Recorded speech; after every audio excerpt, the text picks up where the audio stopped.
Hi అండి. Welcome to my channel. నా స్టైల్‌లో అయితే చికెన్ కర్రీ చేయండి. చాలా టేస్టీగా, సింపుల్‌గా ఉంటుంది. బ్యాచిలర్స్ కూడా ఈజీగా ఉంటుంది. రైస్‌లోకైనా, చపాతీలోకైనా చాలా టేస్టీగా అయితే ఉంటుంది. 1 కేజీ చికెన్ తీసుకొని ఉప్పు, పసుపు వేసుకొని వాష్ చేసుకోవాలి. దీనిలోకి 1 స్పూన్ కారము, 1 spoon salt, 1 spoon turmeric powder, కొంచెం గరం మసాలా, 1 స్పూన్ అల్లం వెల్లుల్లి పేస్టు, 2 టేబుల్ స్పూన్ గడ్డ పెరుగును వేసుకొని ఈ గ్రేవీ మొత్తం ముక్కకు పట్టేలాగా అయితే మ్యారినేట్ చేసుకొని 10 మినిట్స్ అయితే పక్కన పెట్టేసుకోవాలి. ఓ మిక్సీ జార్ తీసుకొని పెద్దగా కట్ చేసిన ఆనియన్స్‌ని వేసుకొని మెత్తగా అయితే గ్రైండ్ చేసుకోవాలి.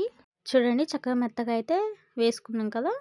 ఇప్పుడు ఒక కడాయి పెట్టుకొని 2 టేబుల్ స్పూన్‌ల ఆయిల్ వేసుకొని వేడైన తర్వాత 2 బిర్యానీ ఆకు, మిక్సీ పట్టుకున్న ఆనియన్ పేస్ట్‌ని కూడా వేసుకొని ఫ్రై చేసుకోవాలి.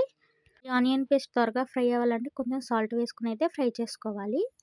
ఇలా బ్రౌన్ కలర్‌లో వచ్చిన తర్వాత కట్ చేసుకున్న పచ్చిమిర్చి ముక్కలు, కొంచెం కరివేపాకును వేసుకొని ఒకసారి అయితే కలుపుకోవాలి. ఇలా ఫ్రై అయిన తర్వాత కట్ చేసిన టమాటా ముక్కలను కూడా వేసుకొని ఫ్రై చేసుకోవాలి. టమాటో నచ్చిన వాళ్ళైతే స్కిప్ చేసేయవచ్చు.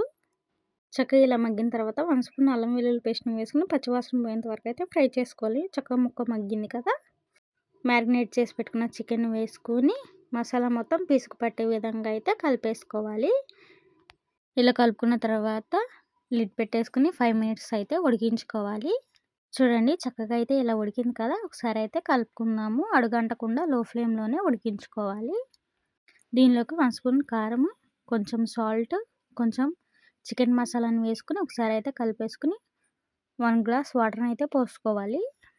ఒకసారి ఇలా కలుపుకున్న తర్వాత మీకు గ్రేవీ కొంచెం ఎక్కువ కావాలంటే కొన్ని ఎక్కువ వాటర్‌ని పోసుకోవచ్చు. ఇలా లిడ్ పెట్టుకొని 5 మినిట్స్ ఉడికించుకొని మధ్య మధ్యలో అయితే కలుపుకోవాలి. చూడండి చక్కగా దగ్గర పడింది కదా! అంతేనండి. కొంచెం కరివేపాకును తరుగుని వేసుకొని సర్వ్ చేసుకోవడమే. అంతేనండి. ఎంతో టేస్టీ అయిన బ్యాచిలర్స్‌కి ఈజీగా చికెన్ కర్రీని నా స్టైల్‌లో చేయండి. అదిరిపోయేలా ఉంటుంది.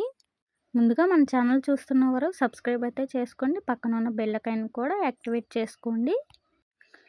మరి బ్యాచిలర్స్‌కి ఈజీగా అయితే చికెన్ కర్రీని చూపించాను కదా! మరి ఈ వీడియో నచ్చినట్టయితే లైక్ చేసి, షేర్ చేసి, సబ్స్క్రైబ్ అయితే చేసుకోండి. Thank you for watching.